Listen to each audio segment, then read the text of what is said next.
Home loan या कोई भी अदर लोन लेने के लिए आपको किन किन डॉक्यूमेंट्स की ज़रूरत पड़ती है, उनके जो सैलरीड पर्सन है और जो बिजनेसमैन है, जो सेल्फ एम्प्लॉयड है, हम दोनों के प्रोफाइल्स में क्या क्या डॉक्यूमेंट्स लगते हैं उन सब की रिगार्डिंग आज ब्रीफली बात करेंगे।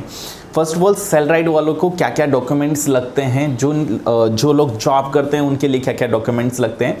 फर्स्ट पैन कार्ड जो कि आपका होता है इनकम प्रूफ। सेकंड आपका आधार कार्ड जो कि आपका होता है पर्सनल आइडेंटिटी। और दूसरा आपका एड्रेस प्रूफ। सपोज आपका आधार कार्ड पे जो एड्रेस है वो एड्रेस पे आप नहीं रहते हैं, वो सपोज आप प्रीवियस कोई एड्रेस है तो उसके लिए वहाँ पर जहाँ पर आप करंट रह रहे हैं, अगर सपोज वो पेरेंट्स का घर है आपका तो या खुद का घर है तो वहाँ का लाइट बिल चल जाएगा आपका।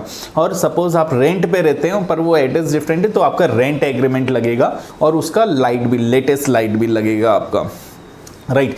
तीसरा आपका सैलरी स्लिप, 3 मंथ्स की सैलरी स्लिप लगेगी आपकी जिस कंपनी में आप अभी करंटली जॉब कर रहे हैं। फिर आपका 7 मंथ्स का लेटेस्ट बैंक स्टेटमेंट अपडेटेड आज की डेट तक। अगर सपोज वो अपडेटेड नहीं है, कोई ट्रांजेक्शन नहीं हुआ है तो आज कोई ट्रांजेक्शन करें और हाफ एन आवर के बाद में उसे बैंक स्टेटमेंट को आप प्रिंट ले सकते हैं, तो इससे आज की डेट तक की आपके पास में बैंक स्टेटमेंट आ जाएगी। अभी दूसरा एक डॉक्यूमेंट लगेगा कि आपको कंटिन्यूटी प्रूफ के लिए कि प्रीवियस 3 ईयर्स से आप कोई जॉब कर रहे हैं, इसका प्रूफ चाहिए होता है बैंक को। तो उसके लिए आप जिस कंपनी में अगर सपोज काम कर रहे हैं वहाँ पर आपको 3 साल हो चुके हैं तो उस कंपनी का आपको ज्वाइनिंग लेटर दे देना है। सपोज आपको 3 साल उस कंपनी में नहीं हुए, 1 साल 2 साल हुआ है तो इस कंपनी का ज्वाइनिंग लेटर और प्रीवियस कंपनी का आपको एक्सपीरियंस लेटर वहां पर उनको देना होगा, राइट। ये तो हो गए हमारे सैलरीड पर्सन, जो लोग जॉब करते हैं उनके लिए क्या क्या डॉक्यूमेंट्स लगने वाले हैं, ये सारी चीज़ें। अब आ जाते हैं दूसरे टॉपिक पे, जो सेल्फ एम्प्लॉयड पर्सन्स हैं, जो बिजनेस करते हैं, उनकी कोई शॉप है, उन लोगों के लिए क्या क्या डॉक्यूमेंट्स लगेंगे होम लोन या कोई अदर लोन लेने के लिए। तो इसके लिए इन चीज़ों को अगर नहीं है तो मेंटेन करना स्टार्ट करें, राइट। फर्स्ट है आपका has it is pan card जो कि आपका इनकम प्रूफ है।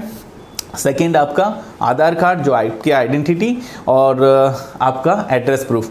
तीसरा आपका नीड होता है वहाँ पे शॉप लाइसेंस। शॉप लाइसेंस आपका किस चीज़ का बिजनेस है, किस नाम से है और कितने सालों से है, ये कंटिन्यूटी प्रूफ के लिए होता है आपका। उसके बाद में आ जाता है आपका बैंक स्टेटमेंट। उसमें आपको ऑलमोस्ट 1 ईयर का बैंक स्टेटमेंट दें और बैंक स्टेटमेंट में कोशिश करें उस बैंक के जितने भी बैंक अकाउंट्स हैं उनके सबके स्टेटमेंट्स दें, क्योंकि बैंक आपको बिजनेस में ये भी देखता है कि कितनी ट्रांजेक्शन्स हो रही हैं, आपकी लोन कितना हो रहा है, कितने अमाउंट आ रहा है और जा रहा है। जितने ज़्यादा ट्रांजेक्शन्स रहेंगे उतना ज़्यादा ईजिली लोन मिलने में आपको आसानी हो जाती है। तो ये हो गया आपका। और दूसरा डॉक्यूमेंट लगेगा आपका प्रीवियस 3 ईयर्स का ITR, इनकम टैक्स, राइट। तो IT फाइल लगेगी आपको 3 साल की आपकी IT फाइल लगेगी वहाँ पर।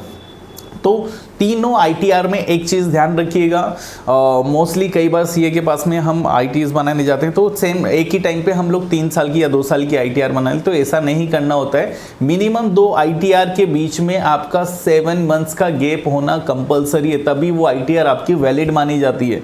अगर सपोज कई सारे बैंक आपकी 3 ईयर्स के ITR नहीं है तो 2 ईयर्स के ITR पे भी लोन करते हैं, राइट। तो आप होम कोई घर खरीदने जा रहे हैं या कोई बिजनेस लोन या किसी लोन के लिए आगे के लिए सोच रहे हैं, बच्चों के एजुकेशन के लिए, तो इन डॉक्यूमेंट्स को मेंटेन करना स्टार्ट कर दें। तो इसी तरीके की फाइनेंशियल एजुकेशन वाली वीडियोस देखने के लिए हमारे चैनल को लाइक एंड सब्सक्राइब करें। सब्सक्राइब करना ना भूलें। आप लोग वीडियोस देखते